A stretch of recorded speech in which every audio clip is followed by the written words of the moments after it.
Good afternoon, everyone, and good morning to those of you joining us from the US. My name is Ellie Geranmayeh. I am the Deputy Director of ECFR's MENA program and delighted to host one of our first Fireside Chats after the US elections today with Phil Gordon, who I'm sure many of you will know. Among other roles that Phil has had, he was former White House coordinator for the Middle East. He's currently a senior fellow at the Council on Foreign Relations, and we are delighted that he's managed to join us for a conversation on the future of US Middle East policy, but also launching his new book, a great book that I've just had through the post, Losing the Long Game, The False Promise of Regime Change in the Middle East. And I encourage you all to definitely grab a copy of that because it's a great read for our time.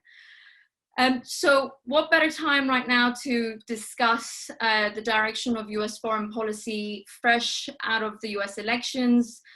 We're glad we timed this meeting for the moment that we had a conclusive direction to what the next US administration would be. Before we delve into the discussions, let me just mention a couple of housekeeping rules. This is a on-the-record conversation. I know there's a number of journalists on the call, so do feel free to quote Phil directly. For those of you who've joined us on Zoom, welcome. We want this to be a very interactive conversation, so please do feel free to pose your questions and comments through the Q&A function, which you'll find at the bottom of your screens.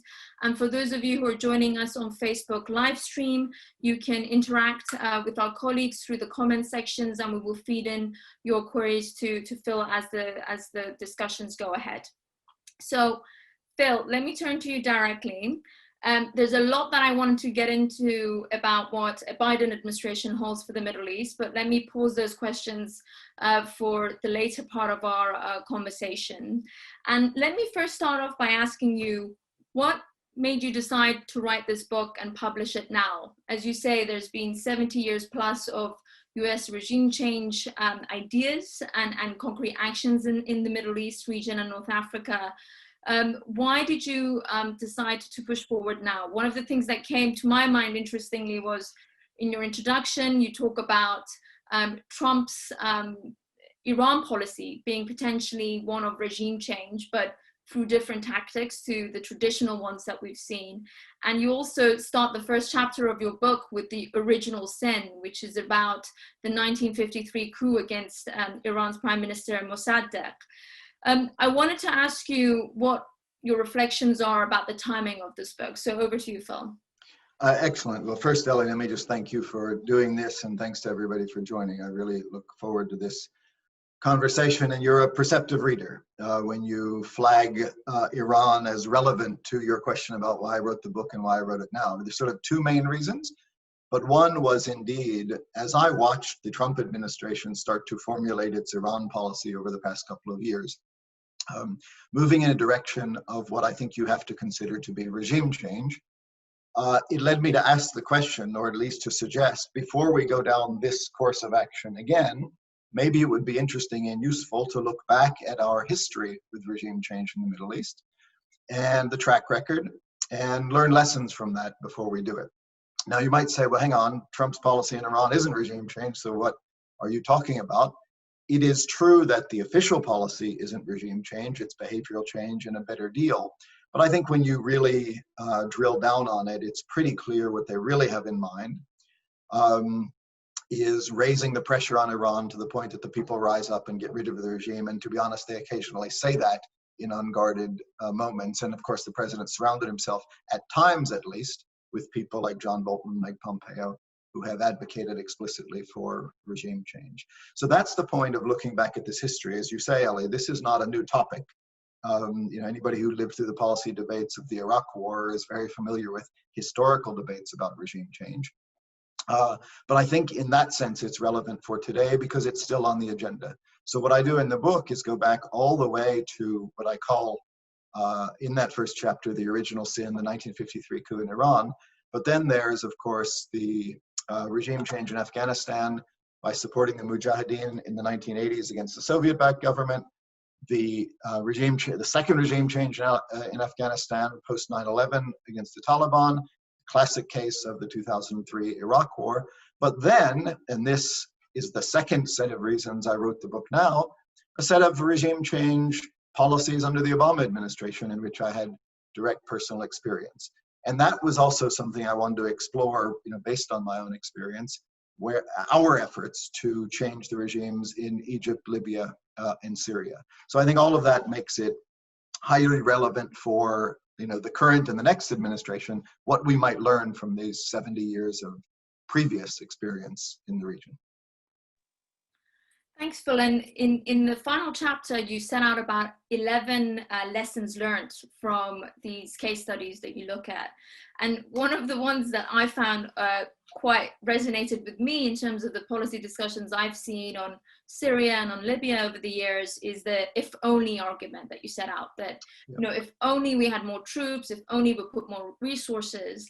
And I wondered, in the course of your research, why do you think there are so many people both inside of the region and also in the US policy circles that still believe regime change holds the answer to the problems that the US faces, but also the problems that people in the region face?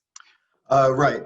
So yes, in the conclusion, I try to step back after telling these stories of how we've done this so often for different reasons and in different ways, and yet regularly.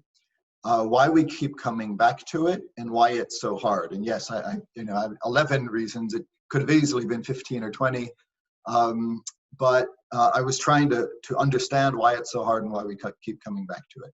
I think one reason we keep coming back to it, and this is actually an interesting discussion for this maybe largely European audience, is just a very American tendency to believe that every problem has a solution. And that solution can be achieved through immense American will, can-do attitude, and power. And that, derives from American history. The United States has gotten enormous things done and many positive, going all the way back to World War II or before. And that's sort of stuck in the American political culture. I do think it's different from Europe, where Europeans are more inclined to manage problems and frankly don't have the power to implement regime change operations. I remember this from 2003, it just wouldn't have occurred to Europeans to think the solution to the problem of Saddam Hussein would be to invade the country and occupy it. But especially after, a decade of economic growth and overcoming the Vietnam syndrome and so on, Americans reached that conclusion.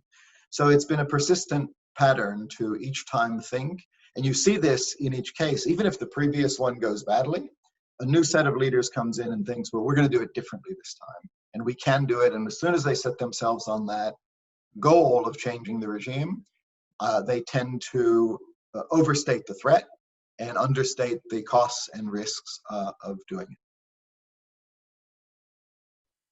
And Phil, an interesting dinner conversation I was having yesterday was about one of the driving reasons why America does believe that regime change can be a key, as you lay out in your book, was the successful strategy laid out in places like Germany, Italy, Taiwan, South Korea, Japan after World War II.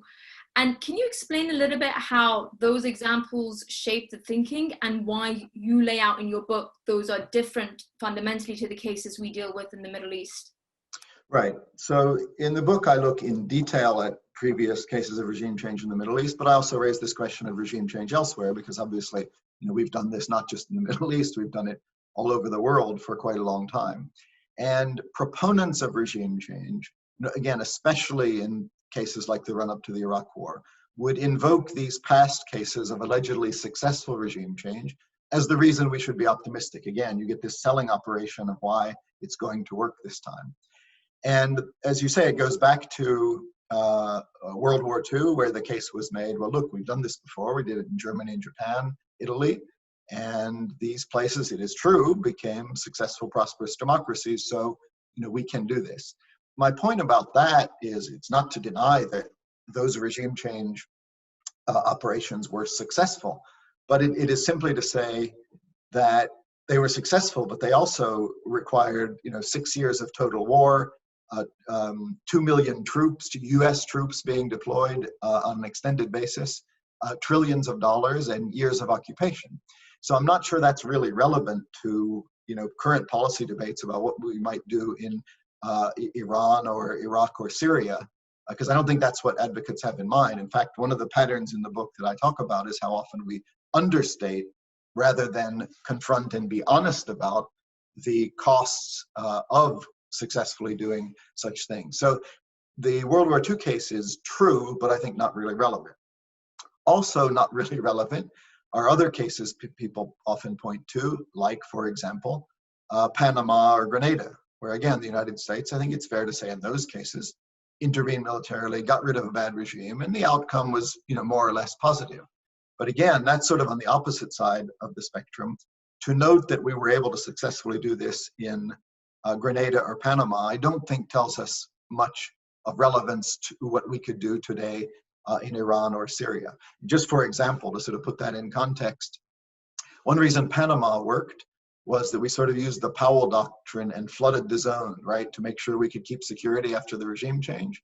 If you scale Panama to Afghanistan population-wise, in terms of the forces we needed to keep the peace, you'd need 600,000 troops in Afghanistan over an extended period of time. And again, nobody is talking about that, and it's not realistic. So many of the previous cases that are often invoked, I think, are not really relevant.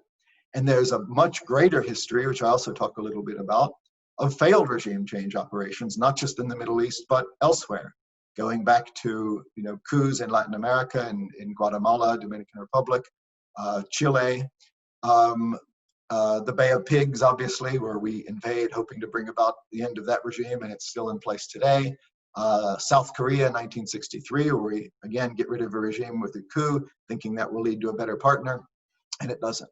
So I think the track record around the world actually suggests, this is really hard and complicated more than it suggests it's doable.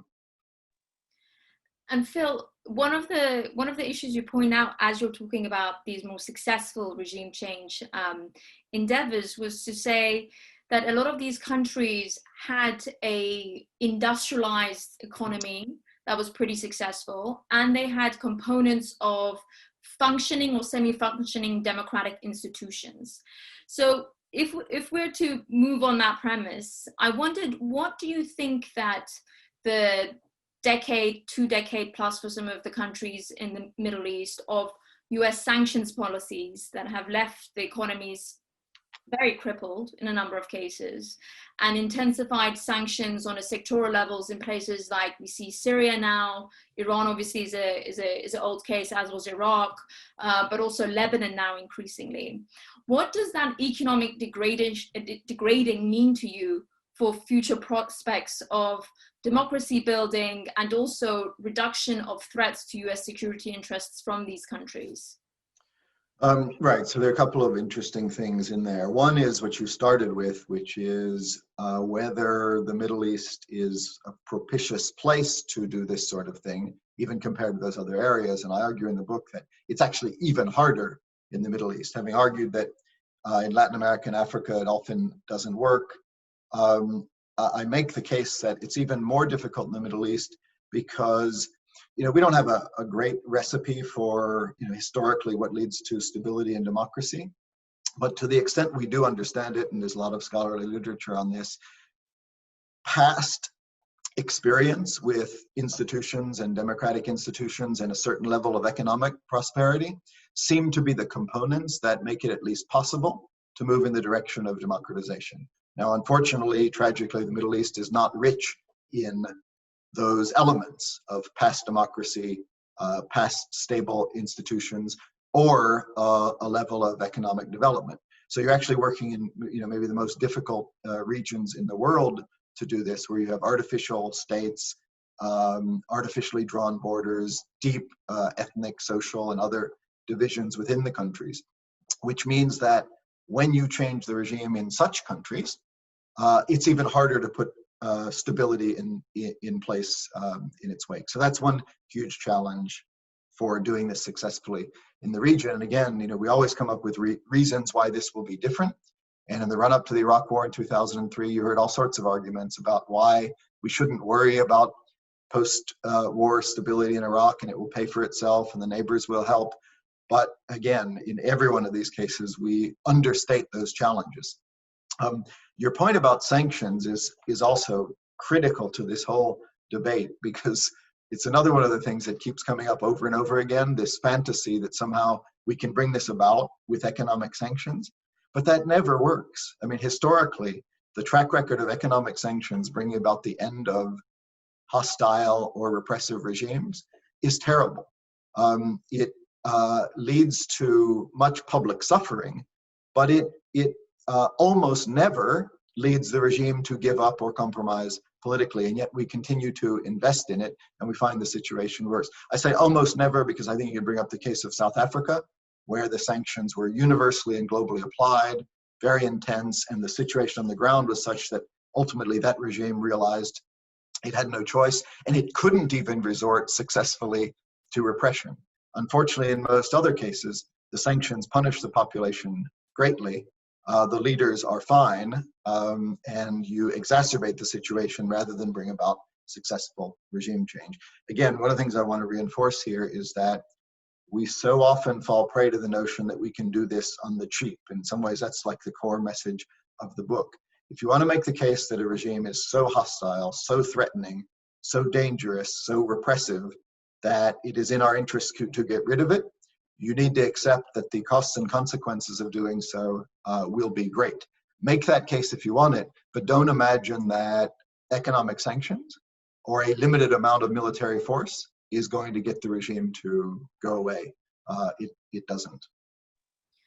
Well, Phil, since we were talking about sanctions, and you mentioned yourself grappling with these questions of regime change and pressure tactic policies under the Obama administration when it came to Syria, and of course the famous red lines and Assad must go. Let me bring in a question from one of our participants, and I would add, I encourage everyone to start filtering through your questions through the Q&A functions. There's a question about what Biden should do going forward on Syria policy. Is it time to essentially step away from the Assad must go line that the US has had consistently and reopen certain degree of engagement? And if not, what do you think the alternative for a Biden administration on Syria policy would be? So I think in many ways, the question of future policy in Syria derives from what I think the lesson of the past 10 years in Syria is, or one of the lessons. And that's the story I tell in the book of a policy that was sufficient. And what was the policy? It was supporting the opposition with the view that it would raise enough pressure, get rid of the regime, and bring about a political transition. And that's what we did, over the course, essentially, of 10 years. But what we ended up doing was support the opposition enough to escalate and perpetuate a tragic, horrible, devastating civil conflict with huge humanitarian repercussions, refugee flows, spillover effects into neighbors, exacerbation of terrorism, but not enough to actually bring about the change of regime, which would have posed problem itself of a political vacuum and the future of Syria and geopolitical competition. But in many ways, I think the history I describe in Syria was the worst of all worlds, in the sense that it escalated and perpetuated that war without resolving it. I think over the course of that time, countries, including the United States, have come around to the view that that goal of getting rid of Assad was not and is not possible with the degree of resources we were prepared to commit. And so now we've ended up in this sort of situation where the United States and others are maintaining sanctions on Syria and not dealing with it, but with no expectation that the regime evolves in a positive direction. That seems to me to be a stalemate. I don't think it's realistic to imagine that the United States would lift sanctions or seriously engage with the regime, but I would suggest that there might be, or should be, goals of those sanctions that fall short of regime change that would be positive in terms of refugee return or reconstruction or humanitarian issues. In other words, to go back to or perpetuate the notion that if we just keep on these massive sanctions, the regime will change, or there'll be a political transformation, would seem to me to fail to learn the lessons of the past decade in Syria. Thanks, Phil. Let me take you to one of your other lessons learned in the book, which I personally found very interesting, given the Iran dynamic. And for those of you who don't know, I'm a Iran junkie at ECFR. You look at basically the fact that US clients, once there's regime change and the US places its own preferred candidates in power, they have their own interests. And those interests are tied to both their own political positioning in the country, but also some deep fundamental national interests that remain consistent regardless of who is in power. And here, for example, on the Iran case, you look at how Mossadegh and the nationalization of oil was a national interest, which was even to some extent continued by the Shah that succeeded him in terms of the involvement with OPEC, and also Iran's launching of its nuclear program, which was then again continued by the Islamic Republic of Iran. Take us through some of the other examples that you've seen where even where the US has delved the resources militarily and financially to replacing these regimes, it has ended up also costing US national security interests, given the fundamental interests that are pursued by those countries themselves. Right. So that is indeed one of the 11 lessons or points I make about why this is so difficult. And it's a big one that makes you think twice about it. Keep in mind there are 10 others. So if even this alone makes you question the wisdom of regime change, there are 10 more. But on this one, you're right. One of the problems with this is that maybe regime change would be worth doing if the leadership and regime that ended up in power after you expended all those resources to put in place were totally aligned with US interests and goals, and you would sort of get what you paid for, so to speak. But on this, in almost every case, the results are disappointing, because it turns out that most countries have their own national interests. And even if they align with us in terms of getting rid of a bad regime, that's sort of the easy part of holding coalitions of strange bedfellows together. Two things happen as soon as you get rid of that regime. One is that all of the diverse interests that were united in getting rid of the regime fall apart. You see this in Iraq. There was consensus on getting rid of Saddam Hussein among the different groups in opposition, but once he's gone, there's a struggle for power among them. Same in Afghanistan. The warlords and mujahideen and different groups were all aligned to get rid of the Soviet-backed communist government. But as soon as you do that, the warlords are all fighting each other for power. Same is true in Libya. Same was true in Syria and the hundreds of different opposition groups. So problem one is it's hard to even get to a point where you get a new government in place because there's so many divisions within the country. But guess what? Even when you do, that leader in that regime doesn't necessarily share your interests, and your ability to leverage that regime is limited. So you gave the case of the Shah, which is a good one. We didn't like Mossadegh, especially the British. We went along for reasons of geopolitics in the Cold War and getting rid of him. But the Shah wasn't exactly prepared to do everything we wanted. And you give the best illustration of that. If the main reason for getting rid of Mossadegh was opposition to nationalization of oil, well, the Shah comes into power and helps create OPEC as leverage against the United States, because that was in Iran's interest and not ours. We also tried to get the Shah to be less repressive because we feared what that could create in terms of Iranian backlash. But it's hard to do that. And I quote actually, because one of the themes running through some of this is almost naivete about what's going to happen if and when we get rid of the regime.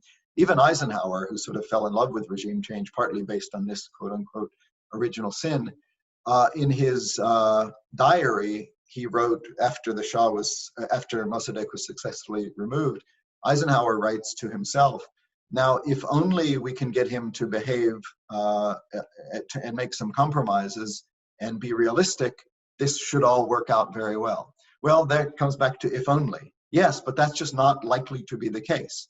And once they're in power, your leverage over them is limited. What are you going to do? Change them again? So the Shah is a good example of it. Karzai in Afghanistan, at first, we were totally united in getting rid of the Taliban regime. But once in power, he had his own interests. And part of those interests were not looking like an American stooge who was brought in on American tanks. So he had his own independent streak, and we tried to work together on drugs and regional issues. We found that he had his own mind. Maliki in Iraq. We actually, helped put Maliki in place and thought we would get a leader who would work with us.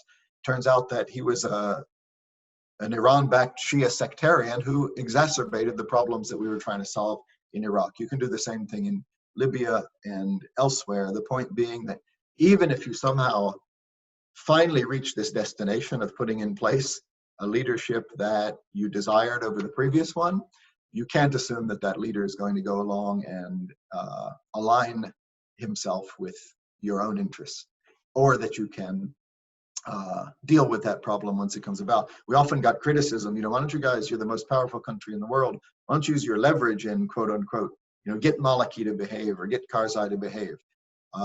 That's easier said than done. Thanks, Phil. I'm going to shortly move the conversation onto prospects under a Biden administration, but let me ask you one other questions about from the lessons learned in the book, and then I want to go to our colleague Geranmayeh Shapiro for what some of these issues mean for Europeans and regional positioning there.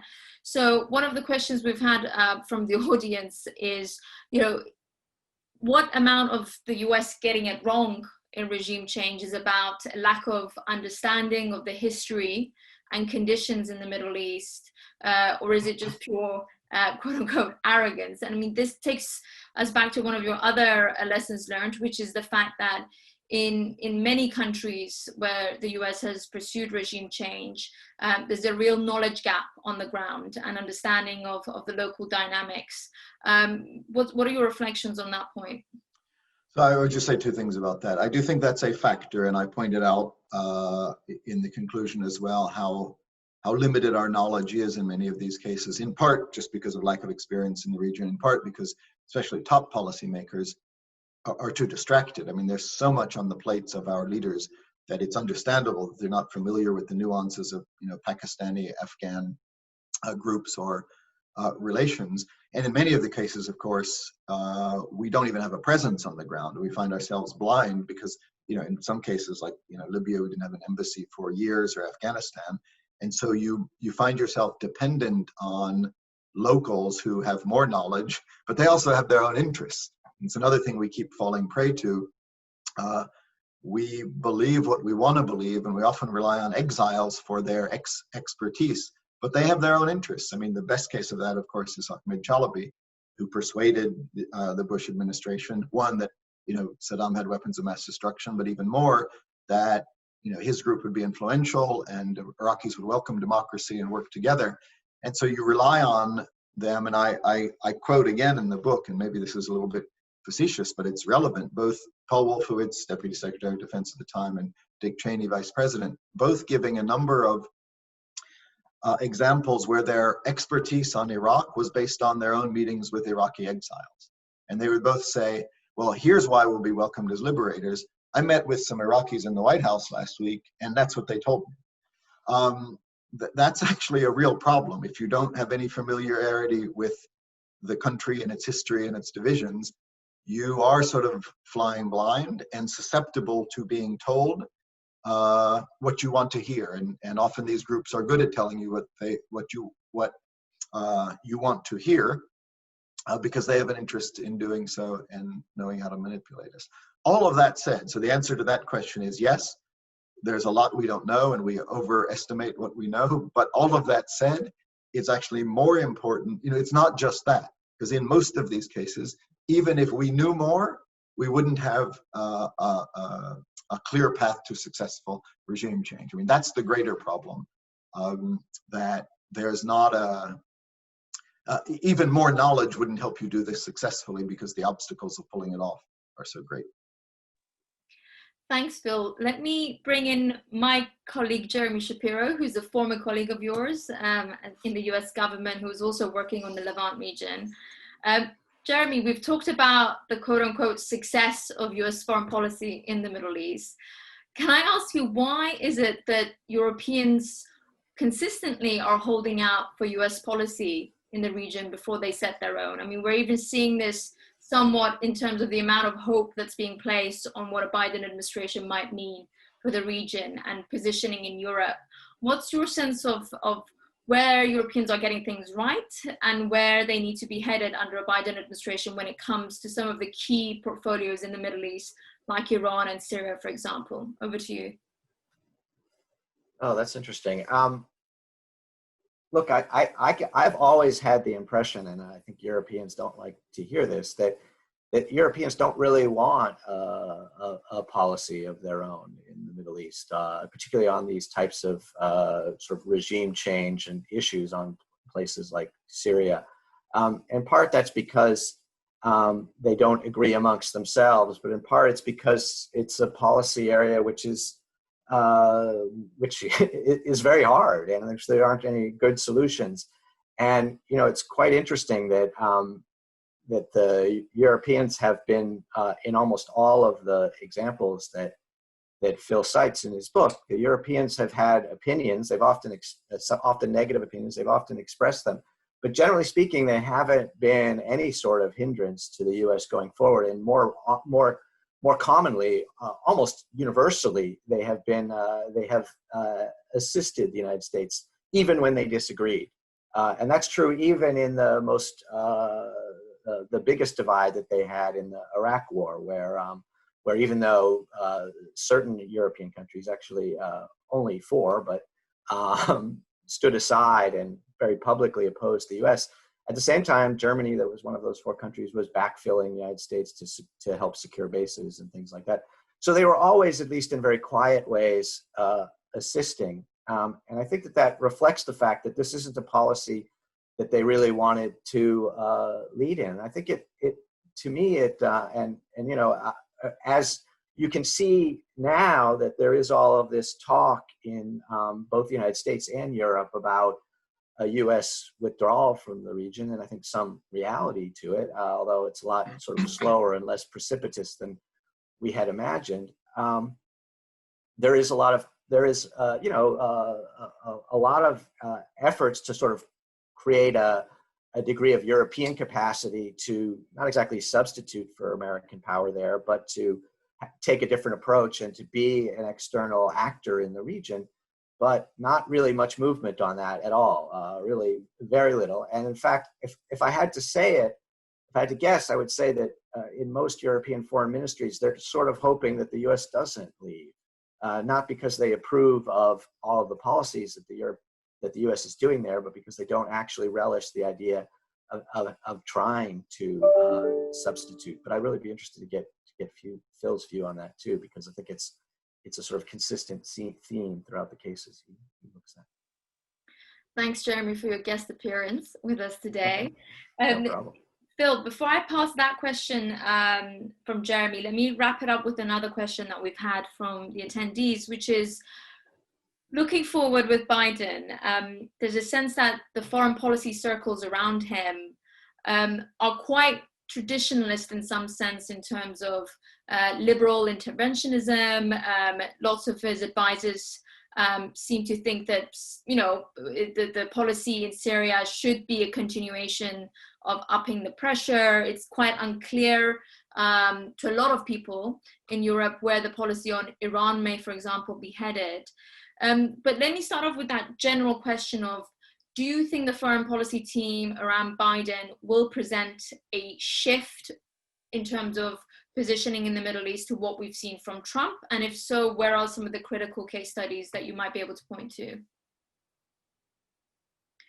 Phil, you're on mute. Thanks. Let me start with following up on the point Jeremy made, which I think is actually relevant and leads into the question of a Biden foreign policy. Because one of the things that's interesting in this is, so I describe a persistent tendency based on American political culture to keep reverting to this notion that we can and should accomplish great things in the Middle East, including with intervention. It is an interesting question whether that's now over. Now, I implied it wasn't over by suggesting the Trump administration is thinking about this in Iran, but the Trump administration is almost over. And with that Iran exception, it's also true that the Trump administration reflected a general and growing US frustration with dealing with the Middle East at all. And so we have historically kept coming back to this, but we have also historically and increasingly wanted to divorce ourselves from the region. And that's one of the ironies of the Obama period, right? So Bush does, transformation in the Middle East, invade, occupy. It goes very badly. And you think we're setting this aside. Barack Obama gets elected in large part because of his opposition to regime change, right? He becomes famous in the first place with the 2002 speech against the Iraq War. He's against dumb wars. He beats Hillary Clinton in the Democratic primaries because she supported the Iraq War and he didn't. He beats John McCain in the general election, again, in part due to McCain's support for a disastrous Iraq war. So Barack Obama, you think the United States is already pivoting away from the region, which is one of Obama's strategic priorities. And yet, and that's one of the reasons I wanted to explore this, and yet Obama too ends up spending an awful lot of time dealing with the Middle East. But then what I think is interesting is Obama was also criticized for being too passive and not engaged enough in the Middle East. And yet the pendulum doesn't swing back in the direction of more US engagement. It swings all the way to Donald Trump, who basically says we should wash our hands of the region. Americans are fed up with the costs in Afghanistan. They're fed up with the costs in Iraq. And again, it is worth noting that this is not just a Trump thing, but both parties now keep talking about ending endless wars. It may be that we're genuinely at a sort of historic turning point here, where this persistent American pattern and tendency to try to transform the Middle East and engage in the Middle East is coming to an end. And that I do think has repercussions for this question of Europe that Jeremy raised. It also is relevant to the Biden question that you asked. And it is fair to say that a lot of people around the president-elect are traditionally more inclined towards engagement, this more familiar American pattern. But again, it is also worth noting that I think the public backing for this sort of thing is extremely limited. You did not exactly have a debate in this election between who can be more engaged in the Middle East. Like I said, Trump constantly made the point that this is a waste of time and resources. And the Democratic Party platform talks about ending endless wars, as did former Vice President Biden, who also, while being a proponent of engagement and having advocated things like the interventions in the Balkans, he was not exactly on the interventionist side of the spectrum during the Obama administration. I read about this in the book as well, but it's well known, and he has said publicly that he was against the surge in Afghanistan. That Obama overruled him and sent tens of thousands more troops to Afghanistan, but Biden was even then for a smaller counterterrorism mission. And his current position on Afghanistan is also that it should be limited to a more limited counterterrorism role. In Libya, he was not on the interventionist side of the spectrum. So, people are reading the tea leaves about his advisors, and, I can't speak for a future Biden administration, but it is worth noting that the general trend of American foreign policy is towards less engagement in the Middle East rather than more. And Phil, you were certainly right that there was a palpable absence of Middle East in any of the debates, except one or two references to the assassination of Qasem Soleimani, for example. But one thing that was interesting was that Biden did decide to pen an op-ed on Iran policy and proposing a change of course. So let me ask you two specific questions that our audience have put on Iran. One is, now that we have seen the exhaustion of US sanctions policy and maximum pressure, short of military intervention with Iran, what is the right pathway forward for a Biden administration to come to some sort of a modus vivendi with Iran? And a second question, which is much more focused on the nuclear issue, is, what is a realistic timeline for Biden to re-engage with the nuclear deal as it stood, or perhaps a reformulated version of it? So two things. There's maximum pressure, and then there's the future of US policy. As the Trump administration comes to an end, I think we're now in a position to sort of look back at the results of the maximum pressure campaign, which was launched with the view, even if you take the administration at face value, that this was to get a better deal, that it wasn't about regime change, it was to get a better deal and better behavior. I think you have to assess that it has been a failure. after 2 years of implementing this policy. And I say 2 years to remind that Trump actually having said he would withdraw from the Iran nuclear deal on day one, he didn't in the first year, and then he announced he would, and it took another year to put that in place. So the maximum pressure campaign has really been in place for 2 years, but it hasn't brought about that better deal. In fact, not even close to that. The Iranians aren't even talking to the administration or conceivably negotiating with it. It has, on the other hand, brought about an expansion of the Iranian nuclear program, which has been documented recently with 10 times as much accumulated LEU as before, and enriching to higher levels, and doing more research and development that would have been permitted under the deal. So I think in terms of the deal, maximum pressure has been disastrous. It hasn't curbed Iranian behavior, and if you don't take my word for it, just ask the Trump State Department, which regularly just documents Iranian interference in the region and all sorts of nefarious activities, and nor has it brought about regime change. So any of the possible goals that maximum pressure were designed to bring about have been a failure. And that's why Vice President Biden and others who had supported the Iran nuclear deal in the first place have been so critical of it, because on just about every front you get the worst of all worlds. Now, you mentioned the Biden, I think you mentioned the USA Today piece by Joe Biden. I think that set out what his Iran policy would be. Again, I can't speak for the incoming administration, but he's spoken for himself. And he was pretty clear that the United States would rejoin the JCPOA, the Iran nuclear deal, if Iran came back into compliance as well. And then it would seek negotiations to deal with other concerns that weren't dealt with in the JCPOA in the first place.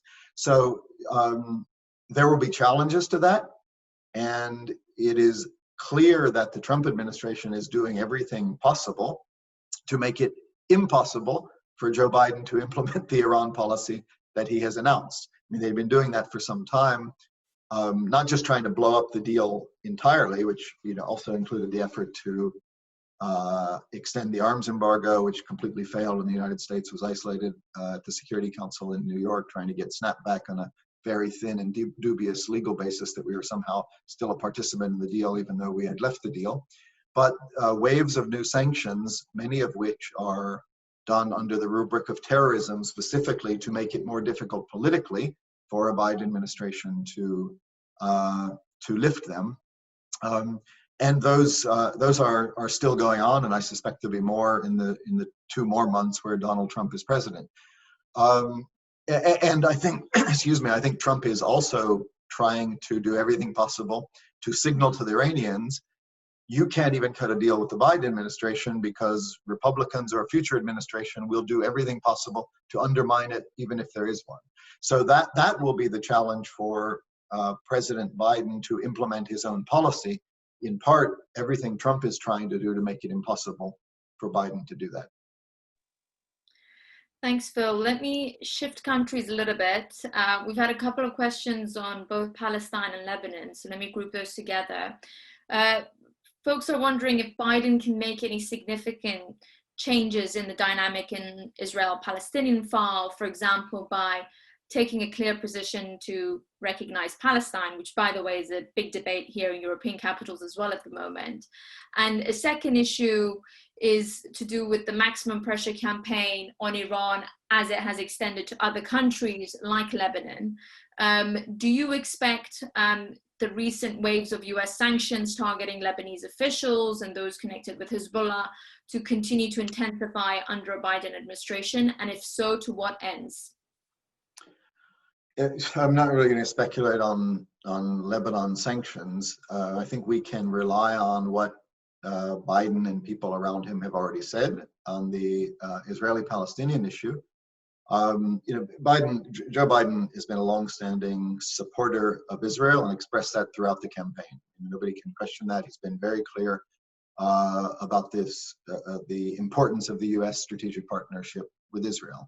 He's also been clear, however, that he disagrees with much of the Trump administration's approach to this issue, which has consisted of, initially putting forward a peace plan, a sort of deal of the century, demanding that the Palestinians accept it without giving them any input over the contours of that deal, which pretty much aligned US policy with the current Israeli government's policy.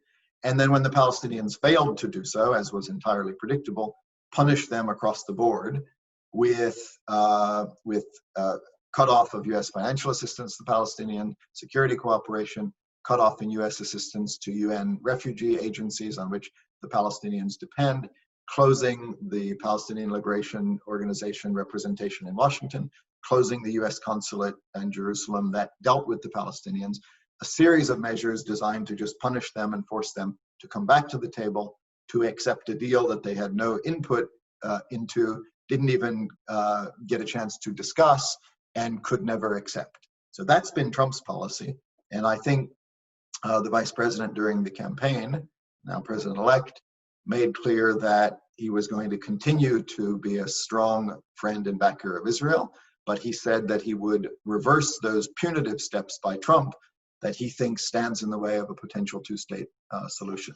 So, I think we all have to be honest about this situation. I don't know any, incoming president that would be on a solid basis for feeling optimistic about getting negotiations started towards a two-state solution, just giving the leadership of the Palestinians and the Israelis right now. I think the prospects for that would be poor, but I think that the Biden campaign signaled consistently that is the outcome most in US interest, and that at a minimum, those steps that the Trump administration took towards the Palestinians are obstacles to making progress towards that goal.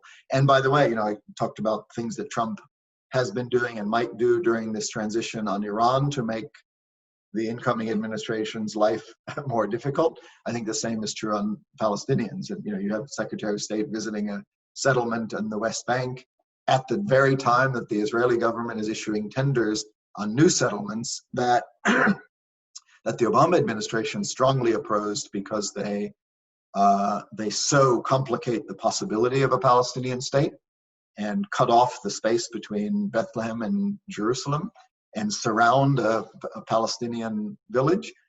These have been seen as strategically deployed settlements that previous American administrations have persuaded the Israelis not to do. They're being advanced as we speak, and it looks like the Netanyahu government, with support from the Trump administration, is preparing to welcome a Biden administration with settlement advances that will thwart the U.S. objective of building a two-state solution. So it's again, part of this scorched earth Trump strategy of making it harder on Joe Biden to pursue his policies as president. Phil, let me ask you one last country-specific question, and I want to go back to a couple of questions that take us back to your book. Yemen was a civil conflict that the US under the Obama administration decided to engage with, more to keep the regime in power, the client regime in power, and to back regional partners that were engaged in that conflict.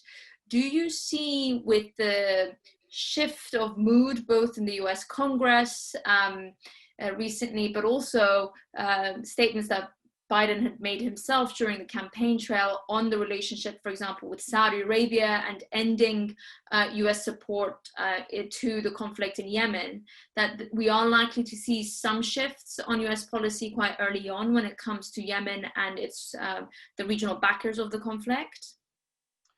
Yeah, I think there is a pretty strong bipartisan consensus in the US to do everything possible to press the parties to wind down the war in Yemen. Now, unfortunately, that bipartisan consensus doesn't seem to have included President Trump, who has just taken a different view of backing the Saudi government across the board, notwithstanding extensive criticism in the US and elsewhere, not just over the Yemen invasion, but the Khashoggi killing and human rights situation. So with Trump no longer there to, and for example, Congress on a bipartisan basis has passed laws cutting back U.S. Arms sales to Saudi Arabia for use in Yemen that Trump has vetoed, and he's pressed through allegedly emergency arms sales to Saudi Arabia, again, against the will of the Congress. So all of that, presumably will disappear with a Trump administration. And so you would no longer have this block to congressional and frankly public efforts to end US support for the war in Yemen, which has been devastating. So I think that would be a likely difference, but it is important to stress, and I know you follow this closely, especially on the Iranian side, Elliot, there are, even on the Saudi side, they can't end this war alone. And I think what will be necessary, and I think Europeans will have to play a role in this, is yes, fine, if the United States wants to cut off support for Saudi Arabia and arms sales used in Yemen, that is probably necessary but not sufficient to get to the point where you can actually de-escalate the conflict. And that's a broader ambition, but it's one I think is going to be necessary because there's an Iranian involvement in this as well, which is one of the reasons that the Saudis have not been willing to just unilaterally pull out. Phil, let me take you back to a book. You don't cover up the fact that there is a cost to inaction as well for external powers like the US. We've had a couple of questions looking specifically at what are the repercussions of inaction, particularly at a time when we are seeing a much more forceful play of hand by regional players. We've seen Turkey, Iran, the UAE, Qatar, Saudi Arabia move in to fill the gaps left, quote unquote, by the United States. Take us through how those costs should be digested from a US foreign policy view. Good. No, that's a perfectly fair question, and one that I try to honestly grapple with in the book. Because the easiest thing in the world to do would be to simply say, everything's been a disaster, and imply that doing nothing would have been a better alternative. And in every one of these cases that I look at, Iraq, Afghanistan, Iran, Libya, Syria, Egypt, there were huge problems with the status quo. And there were good reasons why the United States and others wanted to get rid of those regimes. So that's perfectly fair in every case. And again, I try to honestly grapple with this when I suggest that the course of action pursued of regime change was costly, to compare that to the course of action of not pursuing regime change. And yet I still come to the conclusion that in all of these cases, the cost of action ultimately exceeded the alternative to it, which would have been, and this is relevant for the current debate, managing the situation and containing it and deterring, but also engaging and working with partners and using diplomacy and arms control and other tools at your disposal. That is, to me, the alternative to regime change. And it's sort of the lesson of the Cold War as well. A lot of people point to the Cold War as, we defeated the Soviet Union by systematically confronting them militarily and with sanctions and isolation. And that's how we brought about regime change, and that's the model. But actually, the Soviet case is the opposite. Our leaders determined in that case that the costs of regime change or rollback or whatever you want to call it were too high. And instead we had to contain the situation, manage it with a combination of deterrence, engagement, arms control, alliances. And it worked. And it worked. And I think this is, by the way, relevant for any future hopes in Iran. It worked not because the Soviet people rose up and overthrew their regime in a revolution that derived from US sanctions. It worked because the Soviet regime eventually realized it had failed and was not succeeding either at home or abroad, and appointed a change of leadership that decided to pursue a different course. That seems to me highly relevant for the debate in Iran, and people get it wrong all the time, and somehow thinking that we won the Cold War because we pressed the Soviets with maximum pressure until the people rose up and changed the regime. Let me mention just one other historical example from the book that I think is relevant for this in terms of costs of action and inaction, because in some ways the poster child for successful regime change was our first intervention in Afghanistan. Support for the Mujahideen has sort of gone down in historical lore as it hardly cost us anything, in historical perspective, in relative terms. It was relatively cheap. We didn't lose US service people, lives. and we undermined this communist government, and the Soviet Union fell. So like what could, this is classic where regime change can be successful. True, I think it helped accelerate the end of the Soviet Union, the Afghanistan intervention. But by the way, having mentioned Gorbachev, I would note that he was appointed before we delivered the first Stinger missiles to the Mujahideen. So let's not mess up the chronology there, that somehow, it was that brought down the Soviet Union. They had already realized they were failing and needed to change before that. But my point about this is, for whatever success that action brought about, it also led to a brutal and horrible civil war for a decade in Afghanistan, with 1/10 of the population killed and displaced. Civil war that then was only ended when the Taliban took over, like the worst of the worst, and imposed this dystopia on Afghanistan. They harbored Al-Qaeda, which then a few years later attacked the United States in 9/11, leading us to have to go and do regime change again in Afghanistan, where 20 years and $1 trillion later, we're still there, possibly negotiating a departure that's going to lead the Taliban to come back. So when you put the costs of action in that context, then I think it starts to look very different from the narrower context where you say, well, we acted, didn't cost very much, and we achieved our goals. And so I think that's the prism you have to look at. Absolutely fair and right to remind that there's a cost of inaction, but especially when the goals are unrealistic, there's a huge cost of action as well.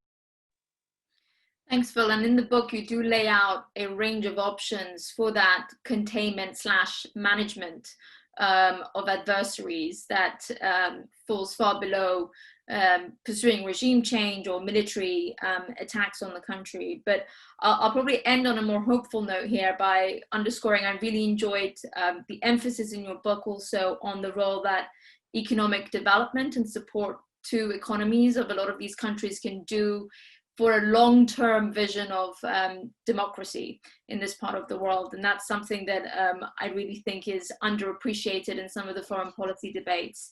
I know that there's a lot of outstanding questions from our audience. Apologies for that, but you may find a lot of the answers in the book. So I encourage you all to order your copies. Sadly, Phil can't be here to sign those books, but maybe in the future we can get a few across to you, Phil. Let me thank you again for your time today and for joining us. Let me also thank my colleagues Kelly Patello and Edin Dedovich for helping organize this together, and to my colleague Jeremy Shapiro for also bringing us together today.